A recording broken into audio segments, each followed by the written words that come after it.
বেসন নিয়ে নিয়েছি, এটা মাখি। Hello everyone, good morning. সবাই কেমন আছো? আশা করছি সবাই খুব ভালো আছো, সুস্থ আছো।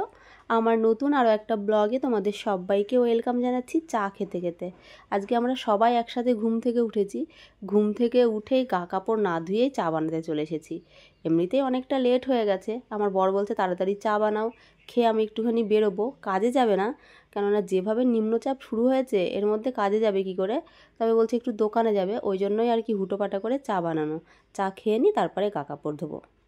রাত থেকে যেভাবে নিম্নচাপ শুরু হয়েছে এখন কমবে বলে তো আমার মনে হয় না। আবার হয়তো এভাবেই চলবে দিন 10। সেই তো বোরিং হয়ে যাব, কি আর করা যাবে, তবুও থাকতেই হবে এভাবেই। সকালবেলা উঠলাম, মানে কালকে রাতটা যে আমার কীভাবে কেটেছে তোমাদের না বললেই নয়। কালকে 1:30টার পরে ঘুমিয়েছি, 1:30টার পরে ঘুমিয়ে আবার 3টের সময় দেখছি জেগে গেছি।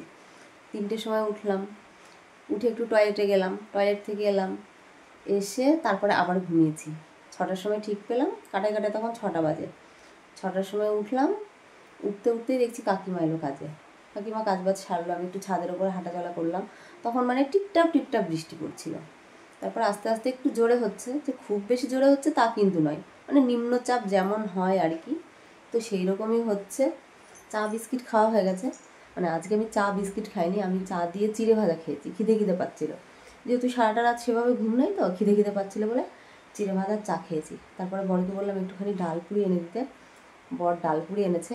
আর আমি বাসি নাইটিটাও চেঞ্জ করে নিয়েছি, তবে কোনো কাজ হয়নি জানো তো, বিছানাটাও পড়ে রয়েছে। চাটা খেয়েই শুয়েছিলাম। এখন কাটায় কাটায় 9টা বাজে। তবে এই নিম্নচাপের মধ্যে সোনাকে আজকে স্কুলে পাঠাবো না। ও যদিও বলছিল যাবো স্কুলে, কিন্তু না, আজকে ওকে স্কুলে পাঠাবো না আমি।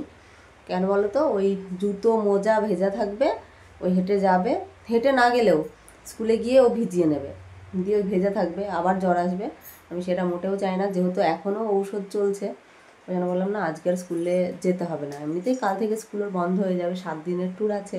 ওরা 7 দিনের ট্যুরে যাচ্ছে কালকে ওর ঠাম্মি দাদুর সাথে, বুঝেছো। লাগেজ তো নিয়ে আসা হয়েছে, এই দেখো, ওটা গোছাতে হবে। তো তার আগে রান্নাবান্নাটা সারবো।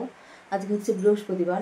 বললাম কি, ও কী রান্না করব, বলছে ডাল ডাল করো, কিন্তু ডাল করলে তো নষ্ট হয়, তো ওই জন্য ভাবছি পটল রয়েছে ঘরে, আলু দিয়ে পটল দিয়ে চচ্চড়ি করে নেবো, তাও খাওয়া যাবে।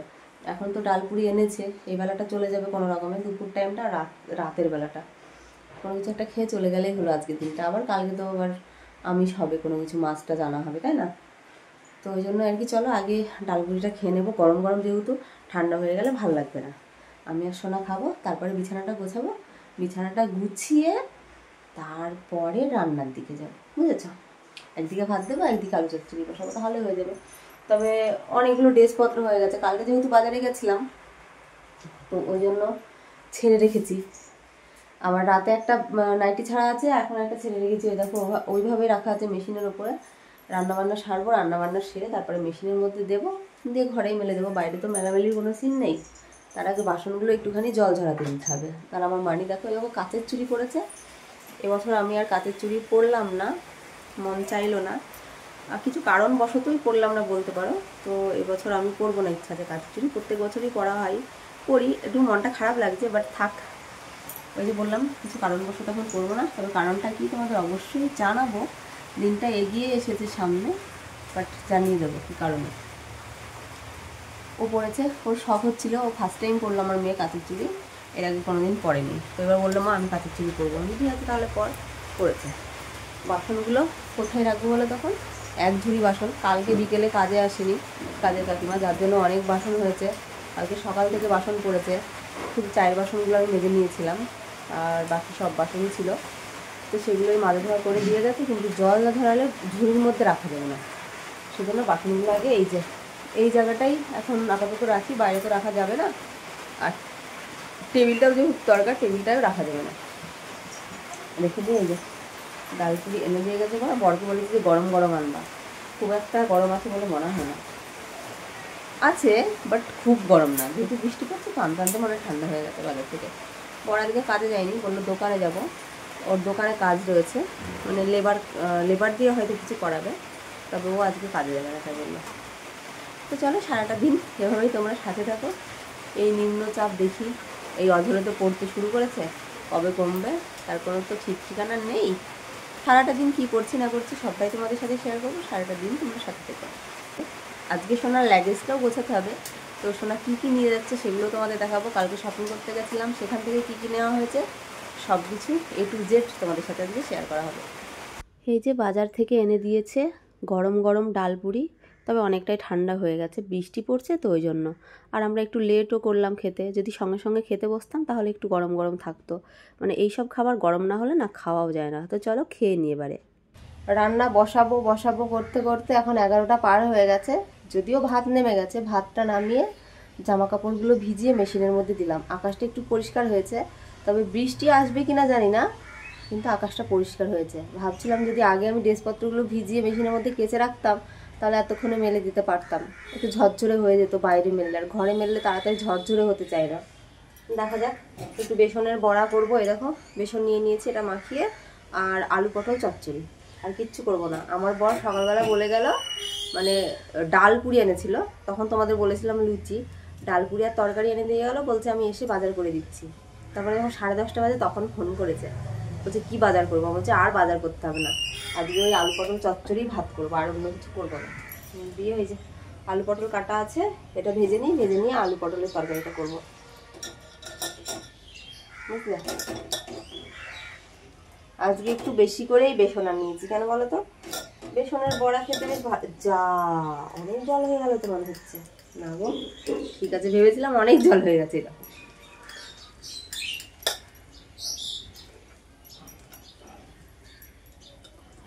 আমি আর মেয়ে তো ডালপুরি খেয়েছি, তবে আমার বর কি খেয়েছি কি জানি না। ও তো বাজারেই রয়েছে, বাজারে বলতে দোকানে আছে। বললে এখন আর তাহলে বাড়ি যাবো না, তুমি যখন রান্না বসিয়ে দিয়েছো, যা করছো করো, তাহলে আর বাড়ি যাবো না। ঠিক আছে, তুমি বাজারেই থাকো, আমি তাই বললাম, দোকানেই থাকো। ওইদিকে মেশিনে জামা কাপড় কাচা হচ্ছে, আর এদিকে আমি রান্নাটা করে নিচ্ছি। শর্টকাটে রান্না,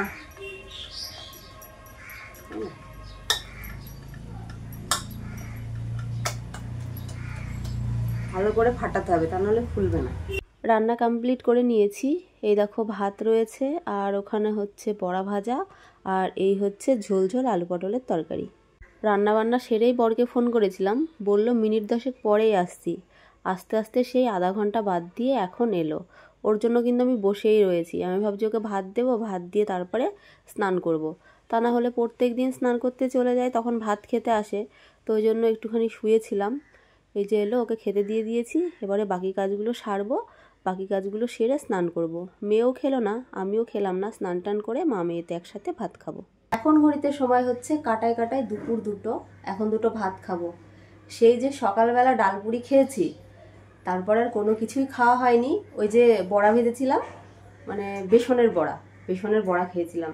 পেট পুরো ভরপুর, খিদে তো পাইনি, কিন্তু হাত পা উঠছে না, হাত পা লেগে যাচ্ছে, হাঁটতে পারছি না। তো ভাবলাম 2টো ভাত খেয়ে নিই, তা না হলে হবে না। মেয়েও খায়নি, ওকে 2টো ভাত দেবো আর আমি 2টো খেয়ে নেবো। অনেক কাজ বাকি রয়েছে, 2টো তো বেজেই গেছে, কখন যে কি করব আমি সেটাই ভাবছি।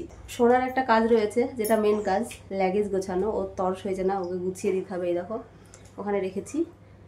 এডিটিং বাকি আছে, এডিট করতে অনেকটাই সময় লাগে জানোই তো, ওই জন্য আর কি। যাই হোক, চলো আগে 2টো ভাত খাবো। এমনি চল, মাথাটা বাইরে আসরা, এত ঘরে চুল, মানে কি বলবো। সকালবেলায় যে কাকিমা ঝাড়টার দিয়ে মুছে দিয়ে যায়, তারপর আবার ঝাড় দিতে গেলে কোথার থেকে যে চুল আসে আমি বুঝতে পারি না। আমি মাথা আঁচড়ালে সেই মানে রাস্তায় বলছি, ছাদের ওপরে গিয়ে মাথাটা আঁচড়াই, ও শুধু ঘরে আঁচড়ায়। ওকে বলি যে ছাদের ওপরে আঁচড়াতে, এত চুল ঝরে পড়ে বলার মতো না। তো যাই হোক চলো, আমি তো ভেবেছিলাম আজকে মনে হয় রোদ কিছু উঠবে না। খুব ভালো লাগছে, কেন বলো তো, অনেক খুশি আমি। কেচেছিলাম সেগুলো প্রায় শুকিয়ে এসেছে, উল্টে পাল্টে দিয়েছি, আশা করি শুকিয়ে যাবে। রোদ উঠেছে। কালকে রাতের থেকে যে পরিমাণে বৃষ্টি শুরু হয়েছিল, মানে নিম্নচাপ, আমি তো ভাবতেই পারিনি যে বৃষ্টিটা ছাড়বে। আবার আসবে কিনা জানি না, তবে এখন ছেড়েছে, বেশ রোদও দিয়েছে। তো চলো খাওয়া দাওয়া করি। আলু চচ্চড়ি তো ভাত করেছি। বাবা এত গরম ঢাকা, শ্বশুরমশাই রান্না করেছে আজকে কলাইয়ের ডাল, বলেছে আমাকে একটুখানি দিতে, ভয় করে, তবুও ভালোবাসি তো, অল্প একটুখানি খাবো কলাইয়ের ডাল, বুঝেছো। তো চলো ওটা দিয়ে আজকে খেয়ে নেবো। চলো তাড়াতাড়ি খেয়ে নি আগে। উঠে গেছে, সব চুল উঠে গেছে, টাকলু হয়ে গেছে। সারা দুপুর পরে সন্ধ্যাবেলায় এলাম সোনার লাগেজটা গোছাতে। আমি ভেবেছিলাম বিকেলেই গুছিয়ে দেব, কিন্তু সোনা একটু গেছিলো ওর বান্ধবীর সাথে দেখা করতে। বলল মা আমি বাড়িতে আসবো, তারপরে লাগেজ গোছাবে তুমি। আর আমিও একটু নিচে গেছিলাম, তো ওই জন্যই আর কি তখন গোছানো হয়নি। ভাবলাম এখন গুছিয়ে দিই, এখন না গোছালে তো লেট হয়ে যাবে। আগামীকাল সকাল 10টার মধ্যে ওরা রেডি শেডি হয়ে বেরিয়ে যাবে, তখন কি আর লাগেজ গোছানোর সময় পাবো? তখন তো রান্না বান্না করতে হবে, দুটো খাইয়ে দিতে হবে, তারপরে ওদের বের করতে পারবো। ওই জন্য আর কি এখনই গুছিয়ে দিচ্ছি। অনেকগুলো ড্রেসপত্র নেওয়া হয়েছে, নতুনগুলো একদিকে রাখলাম। 5-6টা মতো ড্রেস নেওয়া হয়েছে, সব টপ আর প্যান্ট নিয়েছি। এই প্রথমবার আমার মেয়ে যাচ্ছে পুরী ঘুরতে, তাও ঠাম্মি দাদুর সাথে। আমার শ্বশুর শাশুড়ি মা প্রত্যেক বছরই ট্যুরে যায়, বছরে বলতে পারো 2-3 বার হয়েই যায়। পুরী তো প্রত্যেক বছরই যাই, তাছাড়াও আদার্স যে সমস্ত জায়গা ঘোরার আছে ওরা ঘুরতে খুব পছন্দ করে।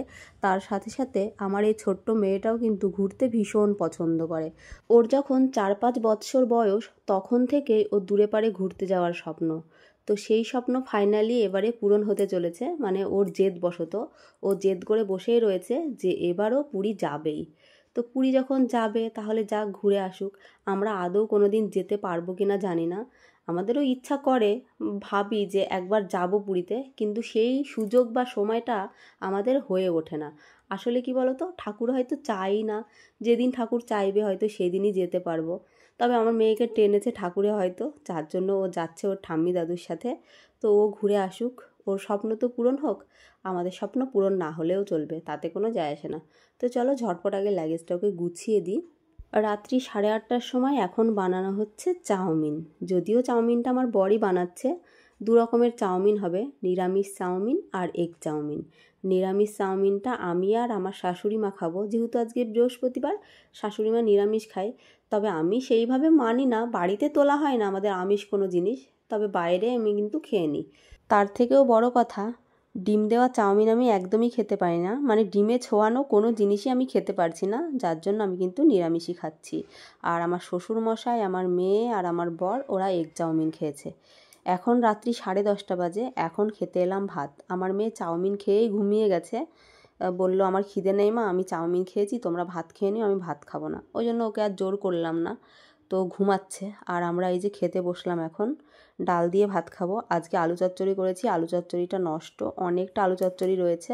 শুধুমাত্র বর খেয়েছে আলু চচ্চড়ি, আর কেউ খায়নি। আমার মেয়েও মুখে দিয়ে দেখেনি, আমি তো মুখে দিয়ে দেখিইনি।